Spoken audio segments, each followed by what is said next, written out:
It's official! It's bakasyon time! Isang school year na naman ang natapos at ibig sabihin nito ay simula na ng bakasyon ng mga bata. Ito na ang pinakahihintay ng karamihan ng mga estudyante upang makapagpahinga mula sa pag-aaral. Ngunit sa isang banda, isa naman itong hamon para sa mga magulang kung paano gagawing produktibo ang bawat araw ng bakasyon.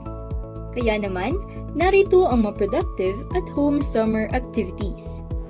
Number 1. Creative and educational projects. Maaaring hikayatin natin ang mga bata sa paggawa ng mga malikhaing proyekto gaya ng drawings at paintings, paper folds or origami, at mga dekorasyon gamit ang mga recycled materials na available sa ating mga bahay. Upang malinang naman ang kakayahang magbasa, maaaring magtakda ng challenge na bilang ng mga libro na dapat ay matapos nila sa loob ng buong bakasyon.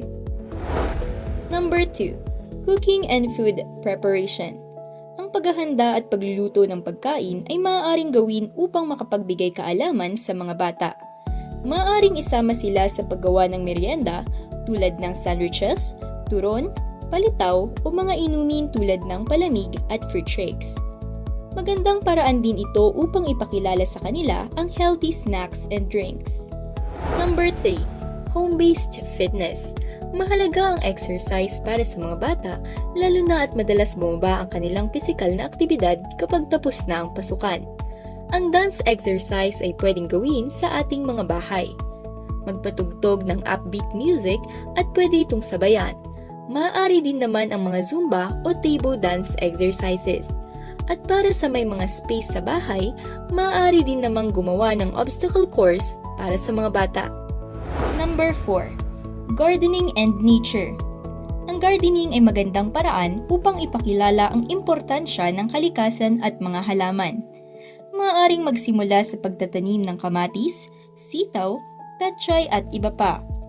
Hindi lamang sila matututo sa pagtatanim, kundi maging sa pagiging responsable sa pag-aalaga. Number 5. Skill building activities. Ang skill building activities ay mahalaga upang mahubog ang kumpiyansa, pagkamalikhain at kakayahang makipag-ugnayan sa kapwa ng mga bata. Ang pag-aaral paano tumugtog ng mga musical instrument tulad ng gitara, ukulele at piano ay isang halimbawa nito. Ang mga ito ay nakatutulong sa pag-unlad ng koordinasyon, konsentrasyon at pagkamalikhain. Ang pagsama naman sa mga simpleng proyekto ng komunidad tulad ng clean-up drive ay nakatutulong naman para sa social skills ng mga bata. Ilan lamang ang mga ito ng mga paraan upang maging productive at enjoyable ang summer vacation ng mga bata. Mga simpleng paraan din ang mga ito upang bawasan ang screen time o paggamit ng mga digital devices ng mga ito. Dahil hindi lamang dapat ang kalakasan sa academic ang hinuhubog kundi pati na rin ang iba pang aspeto ng ating pagkatao, mapapisikal, social, emosyonal, mental at espiritual.